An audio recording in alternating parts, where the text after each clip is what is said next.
ગોલબ્લેડર એટલે કે પિત્તાશયમાં જો પથરી હોય તો એની સારવાર ક્યારે કરવી જોઈએ અને ક્યારે કોઈ સારવાર લેવાની જરૂર નથી.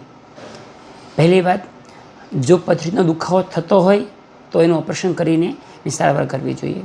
બીજી વસ્તુ, જે લોકોને ફેમિલીમાં કોઈ ફેમિલી મેમ્બરને પિત્તાશયનું કેન્સર આગળ થયેલું હોય તો એ લોકોએ આનું ઓપરેશન ફરજિયાત કરાવવું જોઈએ.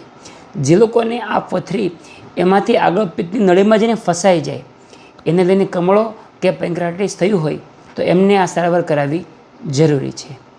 એ સિવાય જો પથરી સિંગલ લાર્જ સ્ટોન એટલે કે 2 સેન્ટીમીટરથી મોટી પથરી હોય ને એક જ હોય, એવા કેસની અંદર ભવિષ્યમાં આમાંથી ટ્યુમરનું જોખમ વધારે હોય એટલે એમને પણ ઓપરેશન કરાવી નાખવું જોઈએ.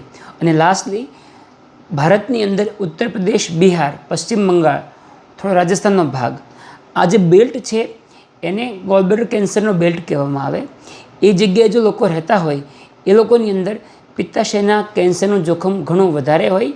એટલે સામાન્ય રીતે એવી સલાહ આપવામાં આવે કે એ લોકોને જો પથરી થાય તો ઓપરેશન કરી નાખવું હિતાવહ છે. ઘણા લોકો એમાં બી રાહ જોવાની સલાહ આપતા હોય છે, એ પણ ખોટું નથી, પરંતુ ઓપરેશન કરી નાખીએ તો વધારે સારું. ધન્યવાદ.